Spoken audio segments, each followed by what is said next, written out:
과거에는 폐경이 오면서 폐경기 이후에 10년, 20년 살았지만 100세 시대이기 때문에 폐경기 이후에 내가 여태까지 살은 인생보다 그만큼을 더 살아야 되는 세상이 됐습니다.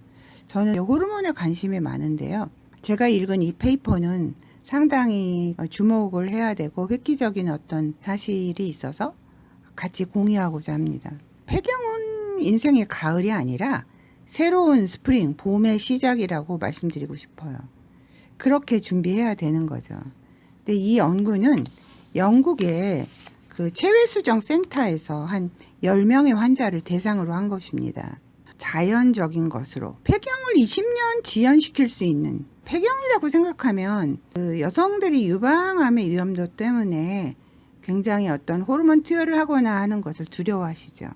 근데 사실 이제 폐경이 되면서 여성이 고지혈증, 심장질환 뿐만 아니라 만성피로, 골다공증, 질건조증, 탈모, 수면 부족, 얼굴이 달아오르고 땀이 막 나고 이런 자율신경계 조절이 안 되는 것들, 여러 가지 기억력이 떨어지는 것들을 호소하게 되는 것이죠.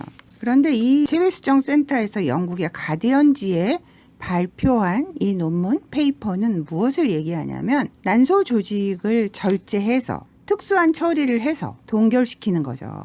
그러면 이 여성이 폐경이 왔을 때 다시 체내에 복강안에 이식하는 것이 아니라 겨드랑이 등에 이식을 해서 폐경을 지연시키는 것입니다. 폐경이 오면 우울하고 불안하고 수면장애 있고 홍조가 띄고 식은땀 나고 리비도가 감소되고 그리고 기억력도 떨어지고 신체 활동이 떨어지고 몸은 셀룰라이트의 누적 등을 볼 수가 있어요.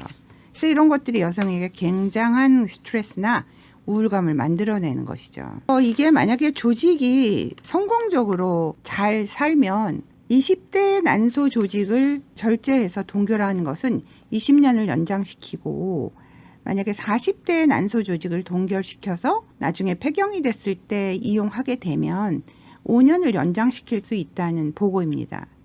또한 이제 시험관하기를 하는 측면에서 보면 나팔관이 막히거나 이런 환자들이 이제 체외수정 난자를 밖으로 채취해서 밖에서 아이를 만들어서 자궁안에 넣어주는 걸 체외수정이잖아요. 이 체외수정을 할 때마다 생리하고 나서 여성들이 굉장히 많은 배란을 유도하는 주사를 맞게 됩니다.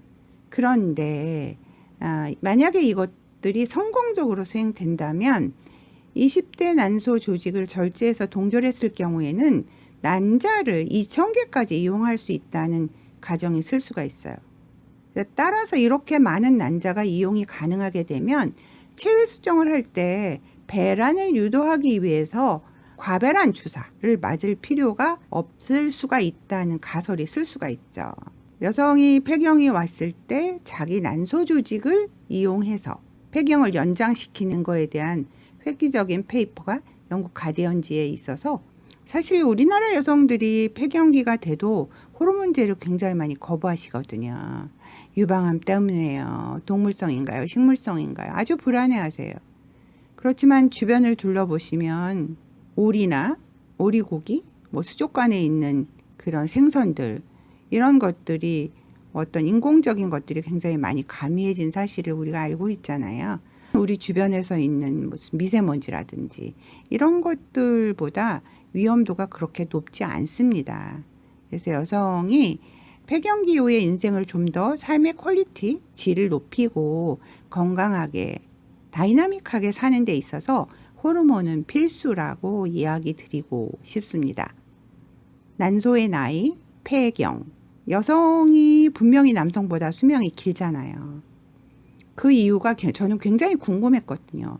근데 공부를 하면 할수록 여성이 가지고 있는 에스트로겐이거든요. 물론 염색체가 XX가 면역력이 XY보다 훨씬 더 강하다는 페이퍼가 많습니다. 또한 에스트로겐이 면역력을 증가시킨다는 논문이 많기 때문에 여성들이 호르몬제에 대한 두려움을 조금 더 해소시켜 줄 수 있는 페이퍼라고 생각해서 동영상을 제작했습니다. 뒤에서 연장돼서 나오는 것은 원문이거든요. 그래서 제가 전달하는 데 있어서 약간 오차가 있을 수도 있고 하니까 좀 더 관심이 있으신 분들은 원문을 좀 읽어보시는 것도 굉장히 많은 도움이 될 거라고 생각합니다.